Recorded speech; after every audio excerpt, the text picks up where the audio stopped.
Week 11. Welcome to Saving Thursday. It is Ryan Pinder and producer Jack in Calgary. Way out on the left coast, Tyson Cole in his finest floral t-shirt. We are ready to rock with a heck of a matchup tonight, fellas. It is a 7-win club against a 7-win club. It is two divisional foes, both 2-0 in division. And it is a who wants to win the NFC East fest with the Commanders in Philly taking on the Eagles. A great one on tap today, and we bring it all to you for our good friends at Bet Victor. Welcome to Saving Thursday. Tyson, you're looking sharp. How are we feeling? Just got a fresh haircut right before we're on the way here, so had to look good for this matchup. I mean, it's super exciting. First matchup between Jaden Daniels and Jalen Hurts. It's going to be good. We're going to see it for years to come in this division. They're going to be battling for position, so who gets the first one? Jaden or Jalen? Who would you name your child? Which any of those names you prefer? Jaden feels a little more unisex, can go either way, boy or girl. Yep. Jalen a little more masculine. I don't know. Options. Good quarterbacks. I'd probably lean Jalen, but I wouldn't spell it like that. I'd put an A in there. Yeah, or Y in there. Sorry, Y in there. Jalen. I see what you're doing. Okay. Yep. Very good. I'm excited about this game. I think, just you look at how last year went for the Philadelphia Eagles. It was around this time last year we thought they were unbeatable, and it was like, well, who are they going to play in the Super Bowl? Mm-hmm. And then they did a pretty epic, swirl around the toilet for the final third plus of the season. It was ugly. The group clearly just didn't like coming to work at one point down the stretch there. And then a 2-2 start this year, and you're like, okay, well, maybe the Eagles just aren't great. They had a hot run. They've reeled off 5 in a row since the bye. On the other side, the Commanders / football club / the name prior, it's been a long time since they've been good. Like a long time, it seems. I recall RG3 shredding up his knee in a wild card weekend. I'm sure there's been something since then, but I don't know that there's been excitement this high around the organization. You get rid of the shitty owner. Now you've got a good young star quarterback. I looked at some of the futures, which sometimes you can find here and there for Rookie of the Year offensively. -$1 billion is basically what Jaden Daniels is. This is his award. Jack and I were talking about it today. If he got hit by a bus today and couldn't finish the year, he still wins this award, we think. He's still that good. He's been amazing. He's like the biggest surprise of the season has to be the Commanders. Probably. Yeah. I mean, maybe Jack's Steelers, but Steelers have always had a good defense. But I mean, what he's done in his rookie year, it's crazy to see 2 back-to-back second overall picks where traditionally they're kind of the busts in compared to the first overall pick, but they look to be the real stars of that draft. And I mean, I'm excited. Jaden Daniels has definitely locked up that Offensive Rookie of the Year award. Was it Bryce Young, CJ Stroud last year? Yep. Caleb Williams. I still think he could be very good. It seems like there's too early. And again, I said it today on the other show that we do here in Calgary. Like Peyton Manning's rookie year, he was straight garbage, and went down as one of the greatest quarterbacks of all time. We don't need to see a guy. And look, do you expect the teams to be good? They drafted first overall. They're going to have some warts elsewhere. You probably don't have the best weapons around you and or pocket to work in. We'll get more to this matchup later on. There's some interesting, I guess, counterintuitive themes. Over-under's pretty high, but both these defenses are actually really good at neutralizing the side. How does that work? We'll sift through it and try to figure it out. But let's get to some league notes out of the gate. The Indianapolis Colts might know who their starting quarterback is. In fact, you know what? They do know who their starting quarterback is every week. They just changed their mind a lot after saying Joe Flacco was their guy for the rest of the year. On Sunday and Monday, Wednesday rolled around and it was no longer Joe Flacco. It was time to get back on the Anthony Richardson train. Just 2 weeks missed as the starter and just 2 weeks of Flacco. And just 2 weeks after he said, I was just kind of tired. A-Rich is their guy, I guess. Well, he got his break. He got 2 weeks of break. So hopefully he's not tired anymore. I was just in cardio since. Like he comes back a physical freak, a cardiovascular weapon. But, I mean, he was already a freak as it is. But, maybe he needed to work out the cardio a little bit. But you think that they saw what happened in Carolina with Bryce Young. You sit him for a couple weeks. Now he comes in, and Bryce Young isn't terrible. Like, he just led them to a win. What was it, last week or 2 weeks ago? Mm-hmm. So that's not terrible. I mean, it was the Giants. Well, and they also got to win over New Orleans too, didn't they? I mean, Bryce Young suddenly looking like a football player, if I've got my weeks right. So maybe they saw that and they're like, oh, maybe, maybe we'll try that out with Anthony Richardson, the better athlete. But also when Flacco was in there, like, sure, he's better for the receivers for sure. He gets the ball more frequently, a little bit better of a passer, but I don't know. You lost 2 straight and you kind of saw, our playoff hopes are kind of slipping away. So why not just ride out the young guy, see what we do him. And if we do have to make a quarterback change later in the future, it will pretty much be determined in these next couple weeks. It just kind of feels like dysfunction, because I would have no problem if Shane Steichen, the head coach, was like, yeah, this week we're going to go with Joe. You know what? We'll go 1 week at a time. Yeah. But instead, they're making these grand statements about the rest of the year. And the rest of the year is not a statement you probably want to have to make when you're dealing with a rookie and a guy that's probably 10 years past his prime. Like, what are we doing here? Yeah. Why are you putting foot in your mouth? I don't know. And don't get me wrong. I love Shane Steichen. Like, he's an offensive genius. We saw what he did that year that the Eagles went to the Super Bowl.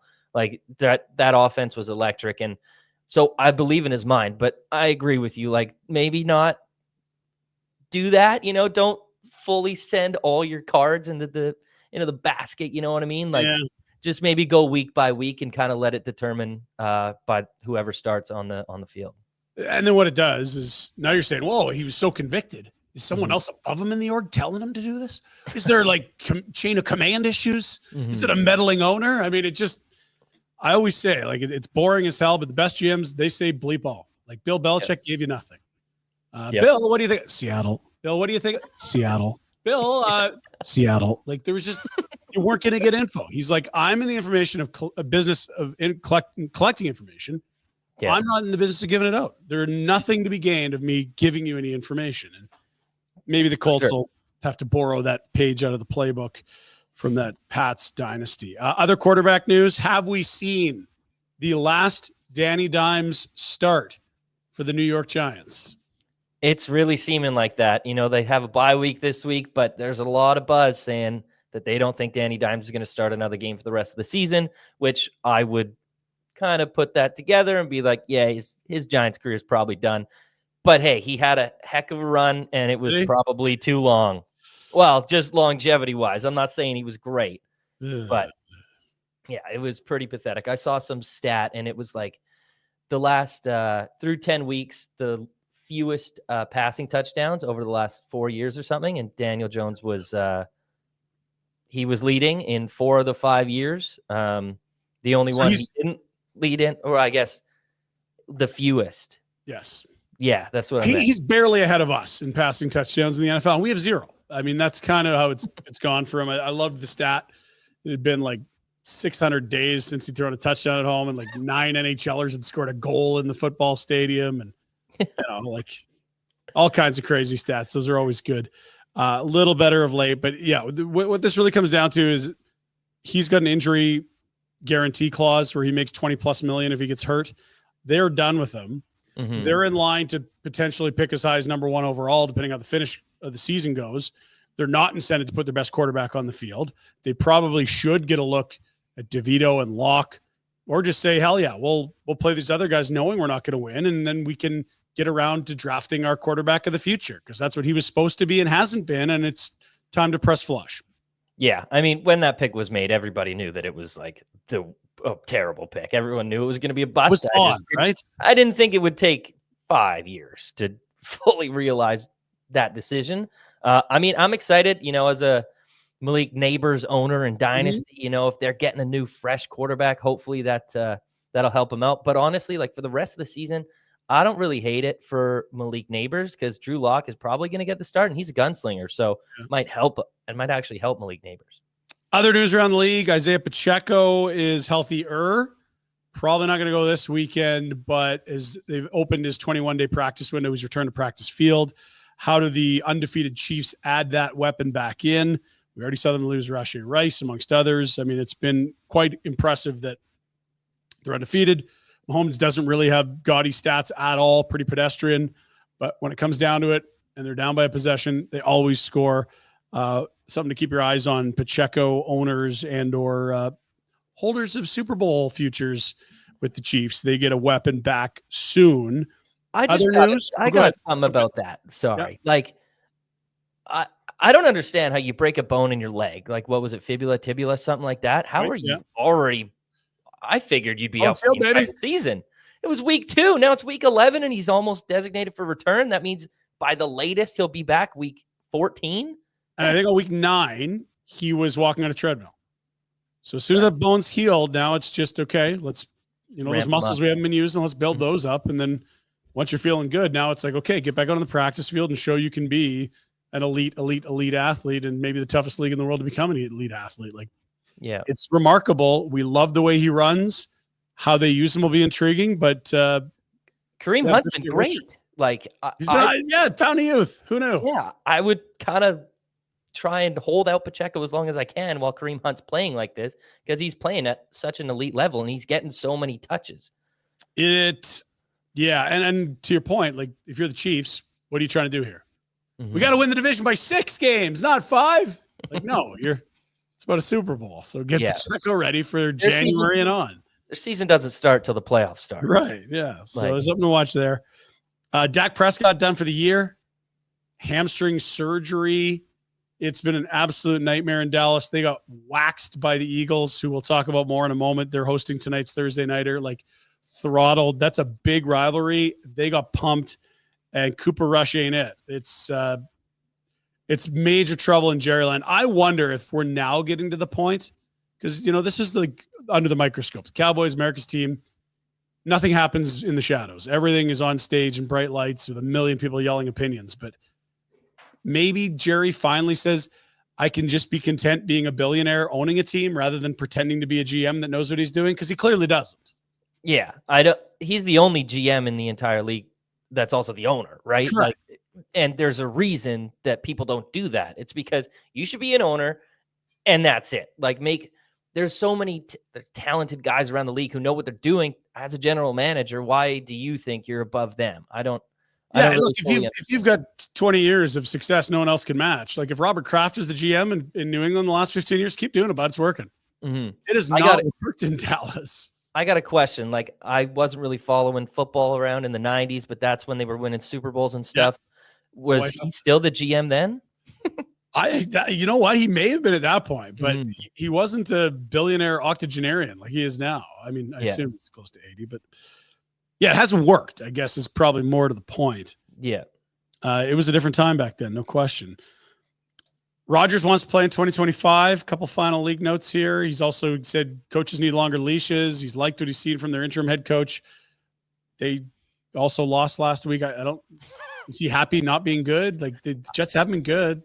It's been terrible. And that was a blowout. 34-6 to the Cardinals haven't looked bad this year. They looked actually pretty good, but Jets are favored by 1, I want to say. 1.5. 1 point spread, 1 out. Like, it should be a close game. Wallop. Wax. Yeah. I'd like to come back and play next year. Why? I just feel bad for Jets fans. Like, you can't like what you're seeing out of Rodgers this season. What's one more year going to do? Well, and they've kind of they brought in all his pals. This feels like this is it. It either works or it doesn't, and it hasn't. So are you going to reload with another year older of Rodgers and company? I don't know. Do they now take the Green Bay Packers approach and be like, okay, we're going to draft a quarterback in round 1. We'll trade up to draft that hopefully next era of Jets football? They should, rather than kind of, I don't know if they want to get him a weapon, maybe an offensive lineman or something like that, but they should probably look ahead of the future, because it's not looking bright for next year. I am looking right now at the standings. There are 5 teams with 2 wins. That's the very basement. So that's the Giants, Jaguars, Raiders, Titans, and Browns. At 3 wins, there's 6 teams: Panthers, Saints, Patriots, Jets, Cowboys, Dolphins. Some of the teams may be actually better than they look, but all of them are within striking distance of the first overall pick. You absolutely could be in a draft slot as the New York Jets to go get your quarterback of the future. And whether you want them under the tutelage of Rodgers for a year or not, we'll cross that bridge when we get there, I suppose. It is the Eagles. It is the Commanders, a divisional battle. We noted over under 49.5. That total has risen throughout the week. The weather forecast has changed a little bit along the week as well. Tyson, it was looking like it was going to be wet. Now it looks like it probably won't be wet, but still could be some moisture. little bit of a breeze, cool weather. We're starting to get to almost playoff football weather. And it's two teams that are playing really well. Washington 7-3. They nearly beat Pittsburgh without Brian Robinson last week. Jack, your boys baited them into that neutral zone infraction. Everyone saw it coming. Everyone on the broadcast, now they're going to try to draw them offside here, but there's no way the Commanders are, oh my God, they did it. So bad. So brutal. I don't think Tomlin was running that play either. No. He's a little bit cheeky post game. Yeah. So he was going to tell, but they were. We'll never know. No, and you know what? Good on the Steelers, and rookie, of course, on the field for the Commanders is the guy that jumps off, and it's like, okay, it's still a young, but that ruined what could have been a really good final, 90 seconds, 80 seconds or so? Yeah, they would have had a minute or so with the ball, no timeouts, but and a field goal to win. Yeah, like that. I was more disappointed we got robbed of that ending. As soon as they go neutral zone, it's like, yep, there you are. No more timeouts. See ya. Curtains. We can run the clock with the first time. I mean, I was pretty happy that he jumped offside. I had Steelers money line. So as for Philly, just throttled the divisional rivals. Bye in week 5. And since then, win, blowout win. As they hammered the Cowboys. Eagles, I said it off top. At one point of the season, they were 2-2 with that incredible fail down the stretch last year. That's ancient history. 5 wins in a row. Get guys feeling pretty good, I think. Well, I beg the question, did Sirianni save his job? Because there was a lot of talk last year that, horrible end of the season. Do we fire the coach? Not a great start, given where the Eagles team was supposed to be. Does now he get fired? But 5 straight wins. I mean, I feel like he definitely did. Yeah, this is a team feeling good right now. They're not thinking about changing their coach. Now, again, last year this time, we love the Eagles too. So we'll see if they have the finish this year that they lacked last year. Saquon Barkley coming over in free agency. I don't know that there's a better case for actually paying a running back than what we've seen from Saquon. He's been an absolute nightmare to play against. And of course, it's in division. Giants are like, wow, boy, it would suck to see him go to the Eagle. Yeah, he goes there, and he's been right since that opening game where they played Green Bay and Brazil.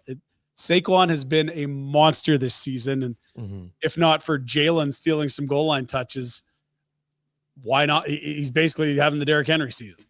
Pretty much. I mean, those two are definitely the top, free agent acquisitions that have had the biggest impact on their team. But even in the Hard Knocks, going back to what you said, the GM the owner was like, I would just hate if Saquon went to the Eagles. That's the only team that I would hate him to go to if we don't bring him back. And that's exactly where he landed. And it's just a perfect situation for him because that's the best offensive line he's ever run behind. And it's not even close, even after losing Jason Kelce. And we're seeing exactly what he can do on the field with a good offensive line. And it's just electrifying to see. I still can't get over that backwards hurdle. Who does that? How you think to do it? That even pops in your head? It's just like, I don't get it. You trying to get hurt? What do you get out? Get touched. Don't fumble, stupid.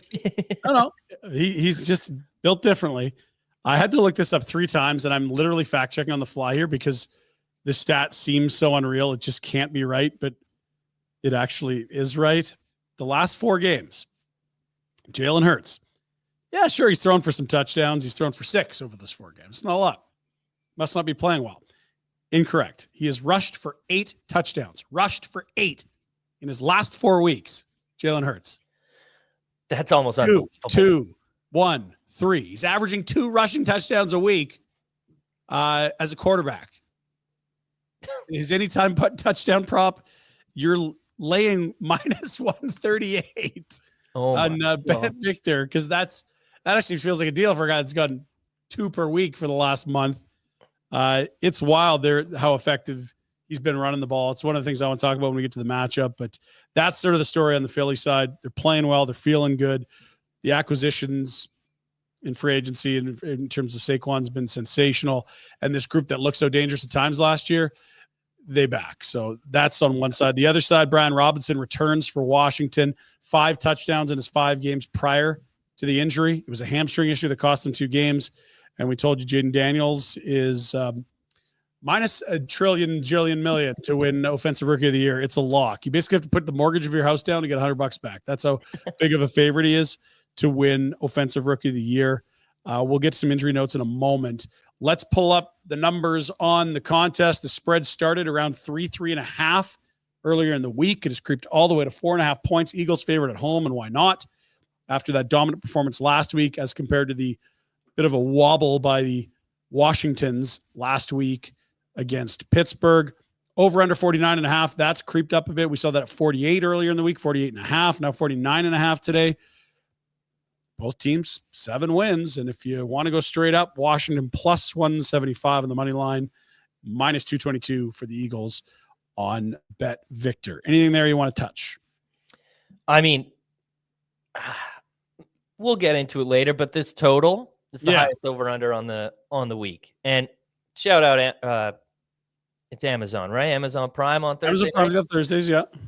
I mean, they've just given. What did we see last week? That was a phenomenal game between the Ravens and the Bengals. A huge explosion, and it might look like we're getting that this week. Now, will weather come into effect? I don't really know. In terms of the spread, I think it's about right. Like, I know the Commanders have been great, but all their wins are pretty much a one-score game. Mm-hmm. So they do like to keep it close, which kind of worries me. But also the Eagles coming off a big, massive, dominating win. They also blew out the Bengals, too. I think it was 37-14 when they played. I think it was either 2 weeks ago or 3 weeks ago. Yeah, so, I think they're finally putting some respect on Philly's name. And honestly, yes, Washington has been a great story, but I feel like the Eagles still run this division, and that's reflected in this line. Yeah, you want to win the division, it's all yours here. Cowboys are no good. Giants are no good. Both teams 2-0 in division. Both teams at 7 wins. If Philadelphia wins this game, it's like, okay, we've played one less game. You still got your bye coming. We're tied in wins, and we got a tie break. It's like they go 2 games up. And if Washington's going to win this game, it's like, okay, well, we got 8 wins now, and we got the tie break with you. We're 1 game up. So it's a big swing game when you factor in, they're going to play one more time again later this year. But who wants to finish this final half of the race at the front? Who wants to chase? Who wants to lead? That's what we're going to find out tonight in the NFC East. Let's look at some anytime touchdown bets. I know looking at Gilles Gallant on his Twitter feed, our pal out on the East Coast, he's talking about feels like a really chalky night. Problem is, like we said with Hurts, 8 rushing touchdowns in 4 weeks. He's minus 138. Is there value there? Well, maybe, but God, that's a short number. And then Saquon minus 225. Not a lot of value there, I guess. But again, he's always there. Brian Robinson, first came back from injury, plus 125. I don't mind that, but there is this thought that you've got McNichol, you've got Eckler, you've got Rodriguez. You don't need to lean on Brian Robinson. I just keep coming back to the fact that as a rookie, he got shot and didn't even miss the season. He's not stepping aside for someone else to take snaps if it's up to him. No, that guy's a tough, I'm not going to swear, tough mother effer, but how do you come back from that and in the same season like that? Yeah. That's crazy, especially in the leg where running back, you need those. Probably need them. Yep. For sure. But he does get a lot of the goal line work. It's pretty much all his. He didn't play the last couple of weeks, so you saw Eckler, McNichols kind of sprinkled in there. But I mean, it's Cliff Kingsbury offense. Like when he's in the red zone, that's all he wants to do. He's like, we're going to run it straight down your throat 3 times. So I don't hate that if he's going to get all those opportunities. The only thing is, if I'm looking on my sheet here, the Eagles allow the 3rd fewest running back touchdowns per game, 0.2 as an average. Jeez. Okay. So we'll get to our props in a moment. Anytime's a tough one today. And it's weird. You had a good one. You had a good one earlier. Well, tell me, what did you like? What did you like? Well, it's somebody's birthday today. It is Devonta Smith's birthday, 1998, November 14th. A young star wide receiver was born. Played at Alabama, Jack, I believe. Super senior there. And won the Heisman. Has been great in the league since arriving. Maybe you just say, screw the data. They're going to look for birthday boy in the end zone. They seem to do that. I don't know. Is it a little birthday present? You love the birthday props, so maybe I do. jump on that one. We'll look at the numbers there Jack, walk us through the injury slate for these two clubs, starting with the visiting Commanders. Yeah, I'll just say quickly, the Eagles are fully healthy. No big injuries on the offense or defense. Okay. We'll move to the Commanders. Lattimore out once again. Didn't make his debut last week after being traded there. He's dealing with a hamstring injury. I'm assuming he'll be back next week, but will be out once again this week. The Washington O-line's a bit banged up. Brandon Coleman, their left tackle, is questionable, and Andrew Wiley on the right side, a right tackle, is also questionable. Wiley played last week. He's dealing with a hip injury, so we'll see what that offensive line looks like come kickoff. Another news, their main kicker, Seibert, he's out. Zane Gonzalez replaced him last week, went 2 for 2, 3 extra points. So Seibert's been unreal. Yeah. One of the best kickers in the league. Is a guy we hadn't really heard of before the start of the year. But second week in a row, he'll miss, so adjust accordingly. And then, I guess time to look at the data, Tyson. What we had, now we kind of just brushed over it. Last week, we saw what I would call like the dance card from heaven. Like, this is your song comes on, the girl you've been looking at, thinking about, she's feeling good, smiling at you. Oh, it's magic. It's going to happen. Last week, everything on your screen that you saw was red was green. It was go, go, go. Hit the over on this. Hit the over on that. Joe Burrow, ladder it up to 350. Let's go 150 yards to our chase. Let's play the over on receptions. Let's play the over on almost everything was a slam dunk. It was a big card of green. It was a ton of fun. Reloaded the accounts quite amply with last Thursday. This is not that. This is a much more challenging Rubik's Cube you've got to line up because everything is red except 2 of your 16 squares? 2 of your 16 squares say, let's go. All the others are like, it's going to be tough. Yeah, it's scary, man. Like, I remember when we were talking at the very start of the year, every time I would do Saving Sunday or Saving Monday or whatever, and I gave a prop, it was always Malik Neighbors against the Commanders or Jamar Chase against the Commanders. They cannot stop. They cannot stop any wide receivers. But now they've completely turned their season around. They're ranked in the middle of the league. They're red on the chart. Like, it's been an awesome turnaround, and they don't even have Lattimore back. So that was the biggest kind of discrepancy. I mean, the passing yards, they don't allow a lot, either team. So, I don't know. Like, I think it's still going to be a great game. It's got the highest over-under on the week, but it might be a defensive matchup too. The only green we've got is, rushing on quarterback rushing yards, running back rushing yards against the Commanders. So that would obviously favor Jalen Hurts and Saquon Barkley. We'll get to that later, but it was just surprising, like for how bad that Commanders defense was to start the year. And in previous years, the Eagles were always you could throw on the Eagles without any problem, but now you really can't. And so really when we're thinking about it with Washington, if you're going to tell me through 4 weeks, they're one of the worst, it probably means since then they've been one of the best pass defenses. Like, to get to the middle of the pack after a bad start, you really must have locked things down. I was tempted on some unders. It's probably the smart, prudent thing to do. It's also no fun at all. We hate unders. I mean, we may as well print the t-shirt. I looked at AJ Brown's total. It's sort of fallen, but earlier in the week, I cut an AJ Brown over 80 and hit the under on that. Now you're into the high 70s. I don't know, man. It's not an easy card because we love overs, and unders are always a sweat. You can be feeling good, and then one place screws it all up for you. Yep. That's what's no fun about it. I like having the sweat as the game goes on. I'm like, okay, I need one more catch for 5 yards. Or like halftime, I'm like just over halfway there. I'm like, oh, we got it. We're going to get it. If you bet an under, it's like, okay, I've won my bet to start the game. And then you progressively start losing your bet. I would progressively rather start winning my bet, So that's why I like overs over unders. But so here's the conundrum for me. Yeah. Highest total of the week. Look at this card. It's all red. How in the world are these teams moving the ball? Because you can't tell me there's going to be 50 points or 49.5 here. And that, oh my gosh, well, we can't run the ball. We can't pass the ball. Can't throw to the tight end. Quarterbacks, we don't allow passing yards. Like, how are these teams scoring points with all this red? Because Vegas clearly thinks it's a high-scoring game. What are we looking at?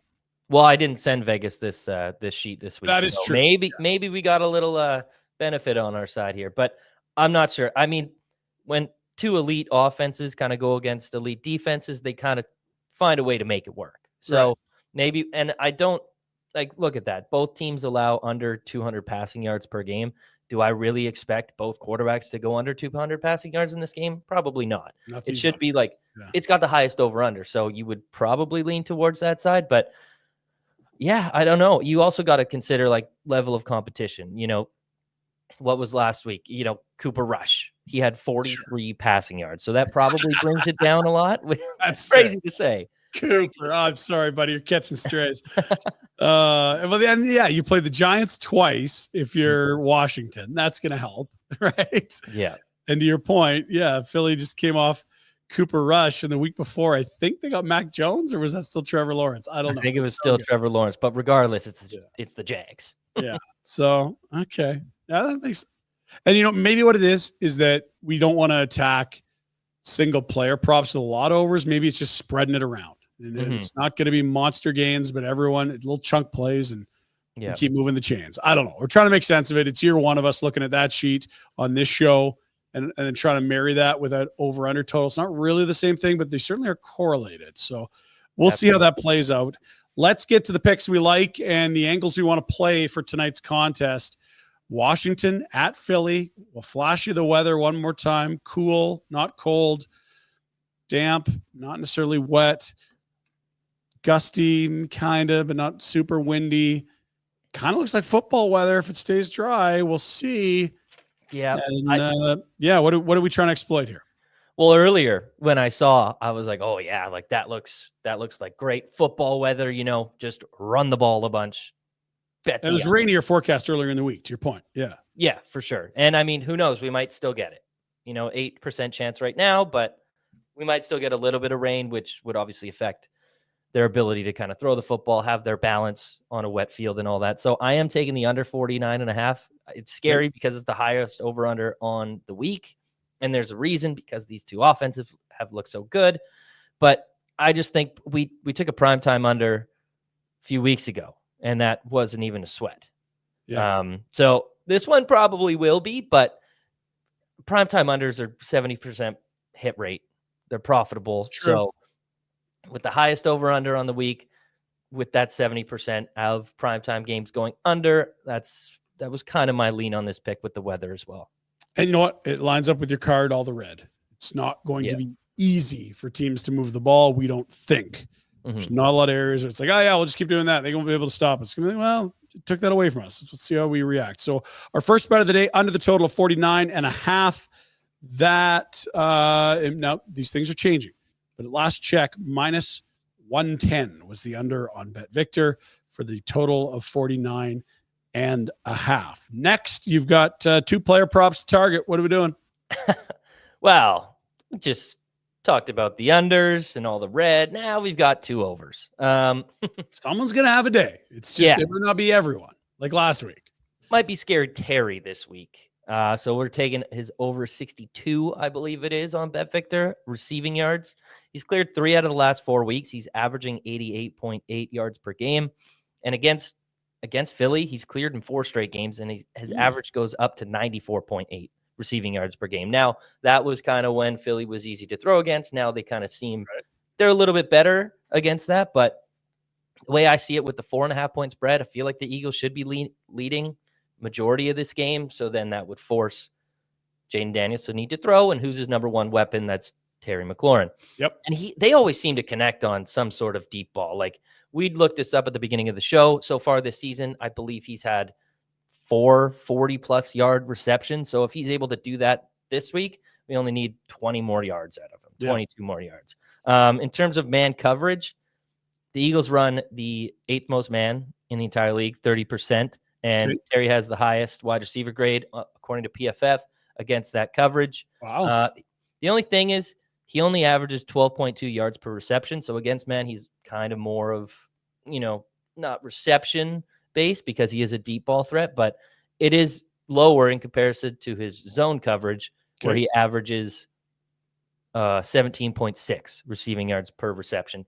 So if you kind of look at it this way, they run the 30% man, but 70% zone. So if he's getting 17.6 yards per reception against zone, We figure with a 4.5 point or line for receptions, that would hit our over right there if he's able to get all that. So I like Terry McLaurin in this matchup. Okay. We'll see if Scary Terry can get it done against this Eagles team. We did talk about, Eagles are healthy and rolling. Mm-hmm. Washington's not quite. They're not bad, but it's been a little more jittery of late. Losses in week 6 and 10.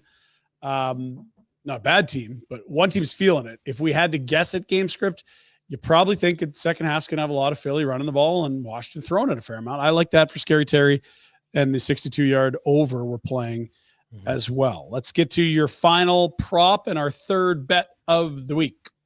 So it was the only green thing that we showed on our sheet there was running backs against Washington seem to do pretty well. Yep. 6 most rushing yards to the position, 116.8 yards per game. But I just can't bring myself to take a rushing yard line of 97, which is what it's at on BetVictor. He could do it. It's just, boy, there's not a lot of room for, you're asking 100 yards is what we're expecting. Of course Saquon can get 100. You can do it anytime, but not all the time. Now it's just, he's got to get to 100 to get the over. That's a big number. I know. That's something I would throw in a lotto, with a big number. Oh yeah, if I like him in this matchup, he'll get 100 yards, but not at minus 110, So we're kind of pivoting. Now, I like this a lot better when, there was a heavier chance of rain, but I'm going to go with the Saquon over 19 rush attempts. Okay. It is pretty high. Don't get me wrong. We were kind of bouncing around the idea of, which to take. Do we go his rushing yards and rush attempts, whatever it is? It is a bad defense, rush defense. So I'm just going to bank on, like we talked about, the Eagles be having a lead in the second half, needing to rely on the run game, Saquon's legs. And while this is a high number, he's cleared it in four games so far this season. 4 of 9. 2 of the last 3, I believe, which is and he really averages 2 of the last 3. He averages 19 per game. So, I mean, that's a push right there. So I don't hate it. And the let me pull this up right here real quick. The rushing, I believe they allow 23. Yeah, 23.6 rush attempts per game. And who else in that to running backs? And who else in that running back room is really even going to get a carry? Gainwell might be sprinkled in there for 2 or 3, but should be all Saquon, especially in the second half. Well, the other thing, the game script Washington's had, they've been leading a lot of these games. They're 7-win club. Mm-hmm. Even the Steelers who got them last week, Washington led most of that game. Yeah. This might be the unusual game script where they're actually down and teams are running the ball against them actively rather than, we're down a touchdown to Washington. We can't be killing the clock. We're just going to throw. There's a game script here that's very, very run friendly for Saquon. If Philly can get ahead and wants to just eat clock in the second half, and if Washington isn't good against the run, which they aren't, make them stop it before you change plans if you're Nick Sirianni in that Eagles offense.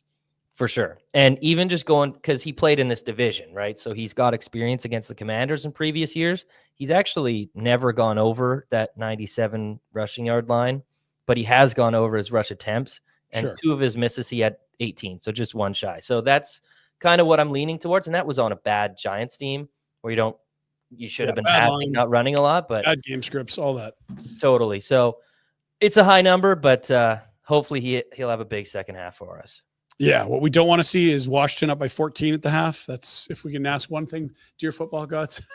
So, yeah, there it is. 3 picks of the week. We like under the total of 49.5. It's the highest total in the week. We also saw a lot of red. These defenses are good at stopping a lot of stuff. Let's play the under that total. In terms of props, there's 2 of them.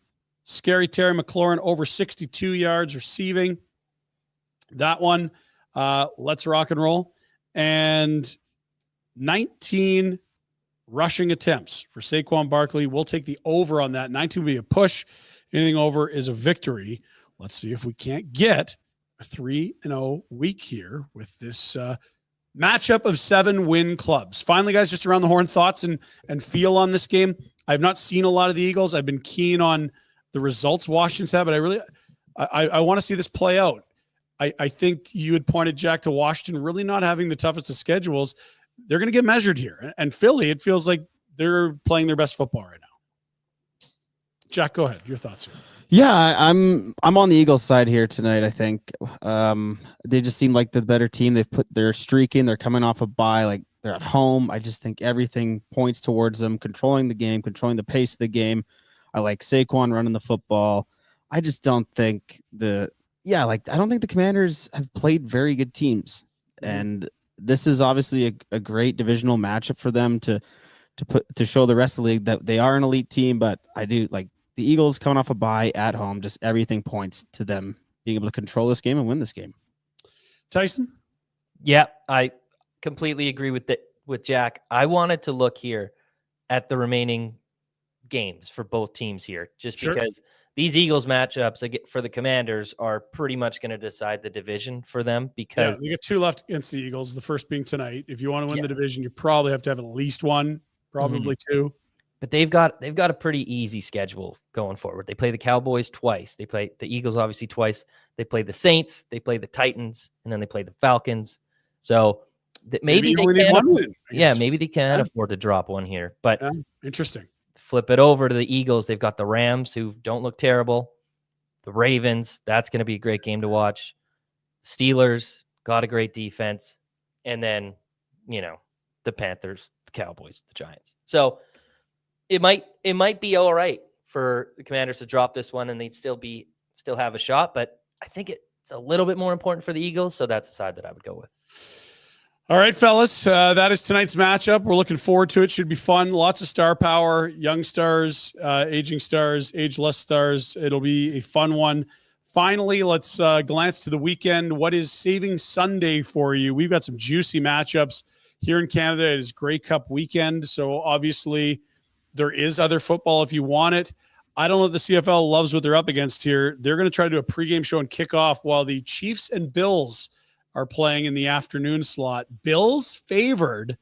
Do we have to dive into that Kansas City when they're dogs data tomorrow on the show, Jack? Because anytime you give Mahomes points, he only one thing's happened pretty much. Also this weekend, Cincinnati and the LA Chargers are the night game. That feels fun. Burrow just coming off that monstrous performance last week. LA is actually starting to throw the ball a bit. First 4 weeks, they hardly threw it. Now they're really starting to hum with Herbert's arm.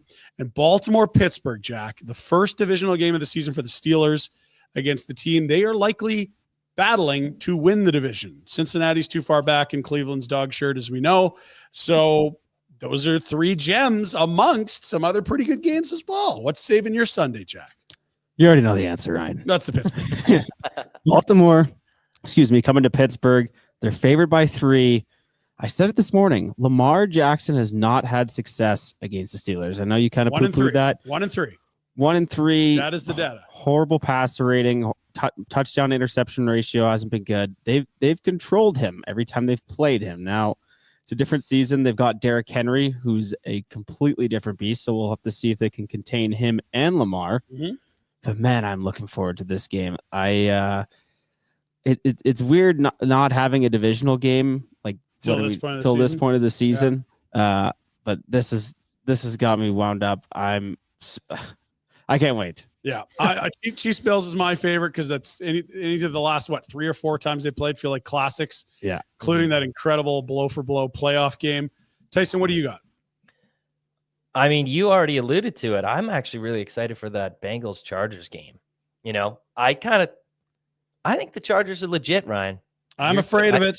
I really was. They're legit. It was a low pressure. They're not going to be good this year. Mm-hmm. They're going to reset and get back to fundamentals under Harbaugh. They might be good. I don't like it. That comes with stress, boys. they're a well-coached team. Like they are, and they haven't been. It was Anthony Lynn into Brandon Staley. So you get way too passive to way too aggressive. It's like, can we get someone here who knows what the hell they're doing? Like, you got a young star quarterback. Can we not make this so hard?